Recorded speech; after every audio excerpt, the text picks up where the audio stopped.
Hello, my most amazing artist. So this is a project that was completed with the first grade students, and we created a winter scene that was similar to what the fourth grade students had done.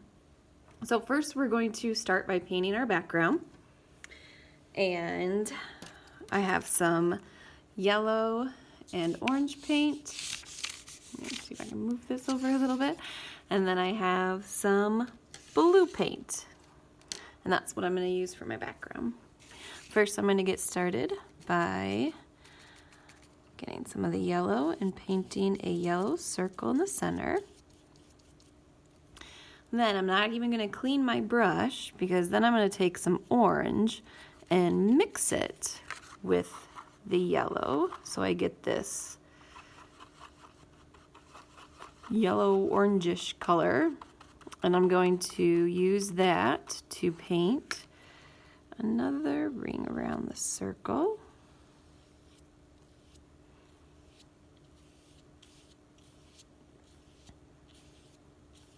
And you can see, like, if you keep going in that circular motion, you're going to see the lines, the texture from your paintbrush also making that circle.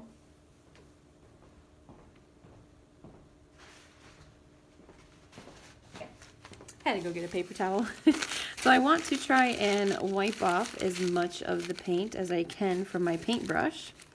And then I'm just going to use the orange by itself and do another circle around.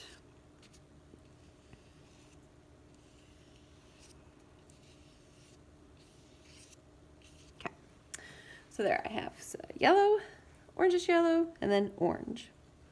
Now I'm going to switch over to blue, and the blue is what's going to cover the rest of my project.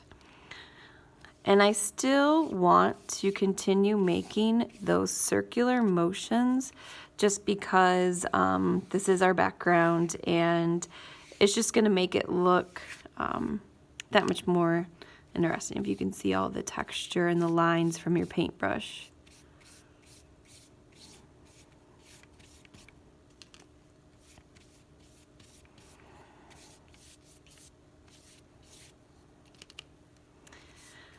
Okay, once you have this done, you are going to want to let it dry.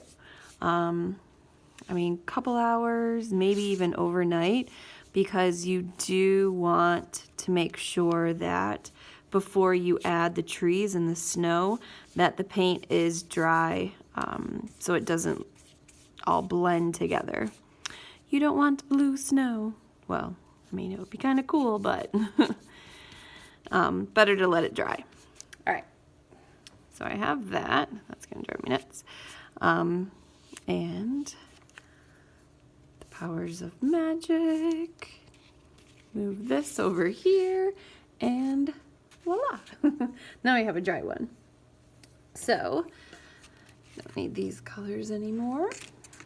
I have some white and black paint, and then I have a piece of cardboard that I'm going to use to make my trees. So when making the trees, make sure you use like the smaller side of the cardboard so your branches don't get too crazy big.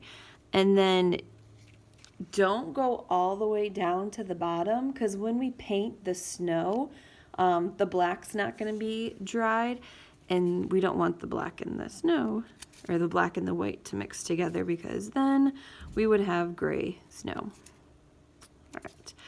I would suggest making 2, maybe 3 trees. I think any more than that, and it's going to get a little bunched up. All right, so let's get our paintbrush, dip it into the white paint so we can add the snow to our picture.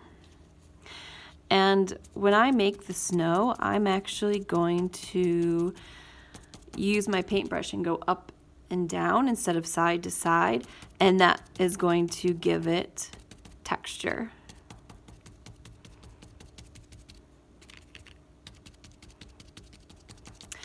And one thing I told the students that they could do is after they have their snow on the bottom all finished, and you don't want to go over it too much because you don't want to start lifting the paint off from the background. But you can use the other side of your paintbrush, dip that into the white paint, and you can make snowflakes coming down.